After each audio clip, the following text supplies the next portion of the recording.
पाकिस्तान गया था आईएमएफ से लोन भीख मांगने के लिए। आईएमएफ ने बोला भैया भाग जाओ यहाँ से।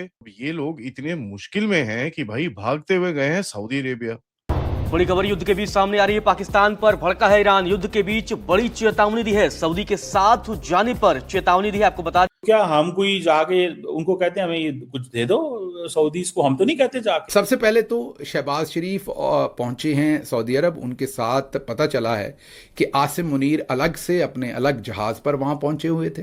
जा रहा है कि पाकिस्तान का जो वजीर आजम है वो भागम भाग सऊदी अरेबिया पहुंचा है क्योंकि उनको बुलाया गया था।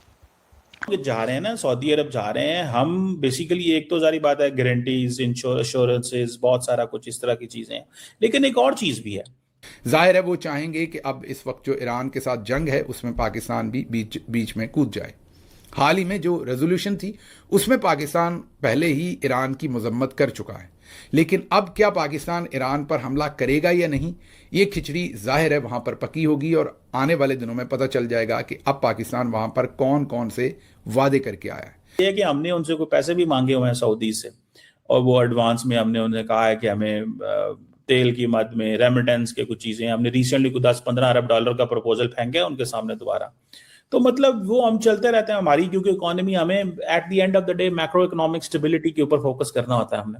वो हम अजीजान पाकिस्तान फौज के जर्नलों को इस वक्त मौका नजर आ रहा है, ये अफगानिस्तान के थिएटर की मैं बात कर रहा हूं, कि आसिम मुनीर ने बगराम एयरबेस का वादा किया। पहले वादा किया गजा फौज भेजेगा, फौज ने कहा जाओ कम कर अपना, गजा मजा कोई नहीं हम जा सकते, हमें पहले बड़ी गालियां पड़ रही हैं। तो उसका बहाना बनाने के लिए इसने कहा कि जनाब मैं बगराम एयरबेस आपको ले दूंगा, और आज अमेरिकी खुद कह रहे हैं कि आज हमारे पास बगराम होता तो ईरान को हम ना छोड़ते। तो अब जाहिर बात है कि ये भी पाकिस्तान फौज के कोर कमांडर्स जाके अमेरिकियों से मिलकर कह रहे हैं कि इससे नहीं होगा, डीजीआई सही कह रहा है इससे नहीं होगा, हमें मौका दें, इसको फर्क करें।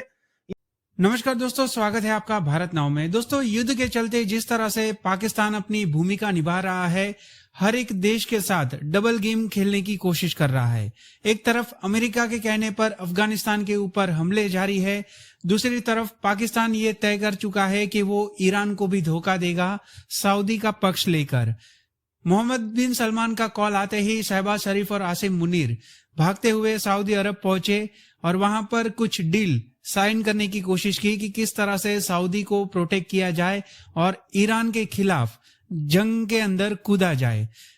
दोस्तों, आपको बता दें कि इस चीज के चलते पाकिस्तान ने सऊदी से काफी ज्यादा मदद मांगी है, क्योंकि आईएमएफ ने रिसेंटली पाकिस्तान को लोन देने से मना कर दिया है।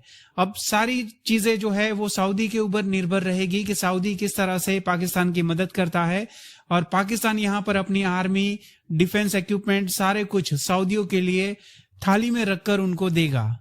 मतलब कहीं ना कहीं जो पाकिस्तान बात कर रहा था कि ईरान जो है वो बिरादर मुल्क है, अब उसी बिरादर मुल्क को पाकिस्तान धोखा देने में लगा हुआ है अमेरिकी और सऊदियों के कहने पर। अब इसका आने वाले समय पर क्या इम्पैक्ट होगा पाकिस्तान के अंदर, और सऊदी की क्या क्या शर्तें पाकिस्तान मानता है, ये देखना बाकी है। ये खामखा के अंदर इसको आपने आगे लगाया हुआ है। तो अब जाहिर बात है कि इसने अपनी लॉयल्टी पर प्रूव करनी है, और लॉयल्टी प्रूव करने के लिए जाहिर बात है कि मासूमों को मारने का जो प्लान है वो यहां पे चलाया जा रहा है अफगानिस्तान के अंदर, और उसके साथ साथ ईरान के अंदर सऊदीया की तरफ से भी प्रेशर है, अमेरिका की तरफ से भी प्रेशर है। और ये मुसद्दिक इतलात हैं कि ये सऊदीया में बैठ के एजेंडा सिर्फ और सिर्फ ये है कि ईरान को किस तरह बर्बाद करना है। उसके लिए अब प्लान जाहिर बात है खुलेआम तो ये पंगा नहीं ले सकते, और अगर बगराम एयरबेस उनको नहीं मिल सकता तो पाकिस्तान की एयरबेसेस भी पेश किए जा सकते हैं, क्योंकि बगराम से अगर ईरान को हिट करना बड़ा आसान है तो उसी तरह पाकिस्तान से भी ईरान को हिट करना बड़ा आसान है। इनको रियलाइज हुआ कि भैया वाट लग गई है, वाट लग गई है। उसके बाद भागते हुए आसिम मुनीर पहले गया सऊदी अरेबिया, अभी शहबाज शरीफ गया हुआ है वहां पर। वो भाई साहब सर बता लो, बचा लो प्लीज सर बचा लो। और आप सबको पता है कि पिछली मीटिंग के अंदर सऊदी अरेबिया ने इनको बोला था भाई साहब अपने जो फाइटर पायलट है ना उधर पे भेजो, फाइटर पायलट भेजो, उसके बाद रिडार भेजो और चीजें भेजो इधर पे, तुम आके जरा लड़ो इधर पे हमारे लिए। क्योंकि अगला राउंड में सऊदी को बड़ा क्लियरली दिखता है यार, अगर ये हूतीज यहां से शुरू हो गए तो हम पाकिस्तानी मरवाएंगे ना यार, हम क्यों ये सब चीजें करें। इसके लिए पाकिस्तानियों ने जाके बोला कि साहब रिकोडिक की हम आपको दे देते हैं ट्रांच, आप ले लो $5 बिलियन का, आप वो वहां पर अपने पास रख लो, हम उसको कर देते हैं। सऊदी ने बोला यार तुम्हारा रिकोडिक कितने बारी बेचोगे लोगों को, अमेरिका को बेच दिया, चाइना का है, कर क्या रहे हो, हमको नहीं चाहिए ये सब चीजें। एंड सऊदी अरेबिया से ये लोग $25 बिलियन का चीजें मांग रहे हैं, और ये जी एक्सटेंड कर दो, आप ऑयल दे दो जी, उसके बाद लिक्विडिटी दे दो जी इमरजेंसी। और इनको पता है अगर वो इमरजेंसी लिक्विडिटी इनके पास नहीं आई, IMF के पैसे नहीं आने। तो ये एक ऐसे लूप में फंस चुके हैं जहां पर अभी इनके सामने डिमांडें रखी जा रही हैं। और चीज ये है कि हमें भी तो हमारी एनर्जी सिक्योरिटी के मसले हैं ना, हमारे पास भी तो तेल की शॉर्टेज है, हमने वो भी बातें तो करनी है। हमने ये भी तो कहना है कि पायदान साढ़ा तेल का फ्लो जारी रहना चाहिए, हमें रेड सी से दें, जहां से मर्जी दें, कीमतें बढ़ेंगी, हमारी इकोनॉमी मुतासर होगी, हमारे मुल्क में इन्फ्लेशन है, 55 रुपीज पर लीटर तेल बढ़ गया, हमारा वहां पे डायस्पोरा है, पैसों का फ्लो रुक सकता है।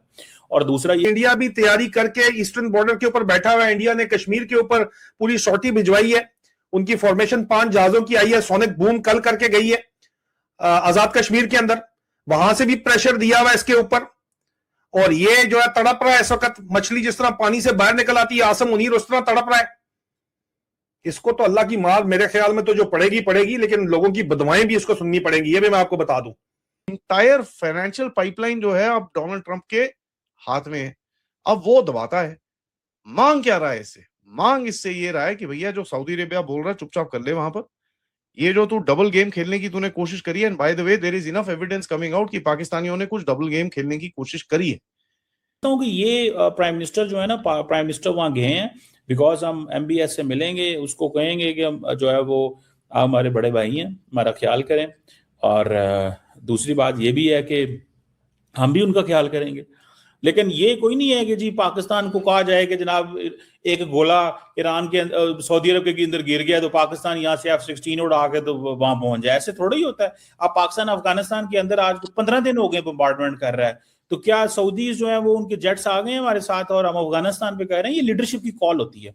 तो कोई ये कुछ जंग सिर्फ ओनली इश्यू नहीं है जो मेरे ख्याल में जो है वो डिस्कस करने गए, और बहुत सारे टॉपिक होते हैं भाई मुल्कों के दरमियान।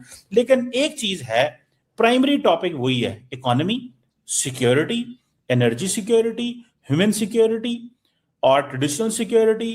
कोई हमसे मदद चाहिए, इंटेलिजेंस चाहिए, बहुत सारी और चीजें होती हैं, हम एक दूसरे के साथ वो शेयर करते रहते हैं। वो तो ये दोनों तरफ खेल रहे हैं, और ये शहजादा मोहम्मद बिन सलमान को भी पता है, मोहम्मद बिन जायद को भी पता है, डोनाल्ड ट्रंप को भी पता है। इसीलिए इसको जो है शहबाज की मौजूदगी में कि इसने गारंटी दी थी, इससे मुलाकात तो की गई है, लेकिन इस बंदे की बात की कोई औकात ही नहीं है। ये हर तरफ से फंसा हुआ है, ये रजिया गुंडों में नहीं फंसी हुई इस वक्त, लेकिन जो काम इस वक्त हो रहा है ना जी, ये अपनी जो इसने हरकतें की हैं ये वही भुगत रहा है। अब देखिए ये IMF की न्यूज आई कल रात को, इन्होंने जाके एयर स्ट्राइक कर दी काबुल के ऊपर। चक्कर क्या है कि अमेरिका प्रेशर डाल रहा है अफगानिस्तान को to throw out China, China भी वहां से वापस जा चुका है, और अमेरिका पाकिस्तान पे प्रेशर डाल रहा है कि भैया ये जो भी नूरा कुश्ती चाइना और इसके बीच में बन रही है, इसको जरा हटाओ यहाँ से। चाइनीज जो यहाँ पर जितना भी जितना भी स्ट्रक्चर है, ये सब चीजें तोड़ो।